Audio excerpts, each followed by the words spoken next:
Today we're going to go over 3 well-made strollers that are great choices for parents looking to make a single purchase and have all their stroller needs covered from birth through the end of their child's stroller use, meaning essentially models that come stock with both a seat and bassinet. These strollers are also compatible with a good range of car seats, though it's worth pointing out that if you have a heavily car-based lifestyle, they may not be the best fit versus putting more of your budget into a good car seat and getting something a bit smaller and cheaper instead, being rather more worth the investment if you need your stroller as a solid base of operations for getting around for long periods of time on foot or via public transport. So let's get started then, looking at each model in turn and examining their differences in terms of both child comfort, ease of use, longevity, and driving characteristics, as well as how the differences between them make each a bit better suited to nuances of lifestyle and environment. And first up then is the Bugaboo Fox 3, which clocks in at right around 10 kilos and folds down to 47 by 60 by 90 centimeters with the seat attached. It can take 22 kilos in the seat and 10 kilos in the underslung shopping basket. The Fox 3 comes with all the essentials, both seat and bassinet kits attachable to the same frame, a rain cover, and, as sold through their US website at least, car seat adapters.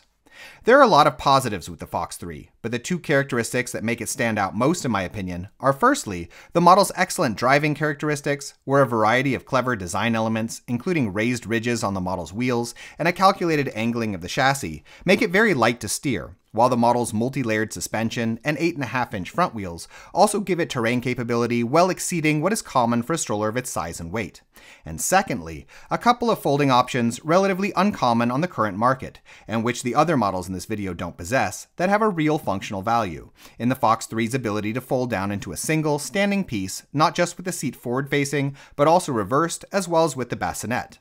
And while there definitely are a few negatives with the model as well, in particular the internal complexity of the folding system, which can be a major breaking point if you aren't a bit careful, I find the Fox 3 to be a great everything-included stroller, light and small enough, yet also sufficiently terrain capable, to be a good fit in particular for urban dwellers who need something that can handle rougher conditions like snow, cobblestones, or less maintained city parks on a regular basis. Next up is the Joules Day Plus, which weighs a bit more than the Fox 3 at 13.5 kilos and which folds down with the seat attached to 94 by 59.5 by 35 centimeters. Like the Fox 3, the model can take 22 kilos in the seat, but only 5 kilos in the underslung shopping basket. The Day Plus comes with less stash than the Fox 3, including only the seat and bassinet textiles, which also attach to a single frame, but no peripheral elements like the rain cover or car seat adapters. The seat is a bit larger though, the Day Plus actually having the longest seat of all 3 models we'll be covering today. And in addition, despite being heavier than the Fox 3, the Day Plus is also significantly sturdier, which is a result of using more metal in its overall construction, and also being both much simpler in the composition of its mechanisms, and also more streamlined in what it can do, where, other than those fancy lights, the Day Plus avoids many of the arguably superfluous functions present on most other models, in order to avoid as many potential problem areas down the road as possible, and instead focusing materials on additional reinforcement. The chief negative of the Day Plus, in my opinion, comes with its terrain capability, which is weaker than the Fox 3's, despite the model's added weight. But if you have less need to go off-road too often, or tackle really bumpy cobblestones, then the Day Plus does definitely offer better longevity than the Fox 3, being one of those models with an almost indefinite use life, provided that you maintain it properly. And it's worth noting that there are terrain wheels available as an extra purchase that at least improve performance for driving in snow. And last up today then is the Uppababy Vista V2, which a lot of people dismiss if they're not interested in the tandem option, but which actually functions best as a single child model, and which clocks in at 12.5 kilos, a little lighter than the Day Plus, but heavier than the Fox 3, folds down to 44 by 65 by 84.5 centimeters with the seat attached, can take 22.7 kilos in the seat, and a whopping 13.6 kilos in its huge and wonderfully accessible shopping basket. The Vista comes stock with more kit than these other 2 models, including not only a seat and bassinet that are entirely separate, but also insect nettings and rain covers for both setups, and a storage bag for packing away either the seat or bassinet when not in use.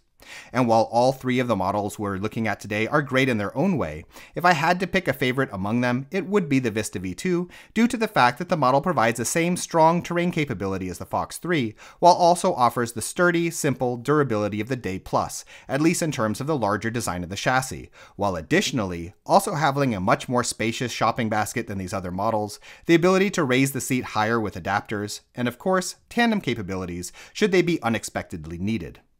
Negatives for the model are minimal, the most serious being a somewhat over-complex brake system and swivel locks that can develop problems if not maintained correctly. But as long as you're willing to spray a little lubricant 2 or 3 times a year, the Vista V2 is the best all-rounder of these three, being great for all-day trekking across varying terrain, carrying a lot of shopping or baby gear as you go, and also having much better than average longevity for holding up down the road. In any case, we hope you found this video interesting, and if you did, please subscribe or even hit the donate button if you're so inclined, as this sort of support really helps us to continue making videos in the future. If you'd like to know more about any of these models, we have standalone reviews for all of them that go into a lot more detail, and links have been added in the description. In addition, if you're currently shopping for a stroller, we have a buyer's guide on our Patreon page which lists a wide range of models that we recommend, with a lot of technical and lifestyle related information. You can find it by following the link in the description as well. Thank you.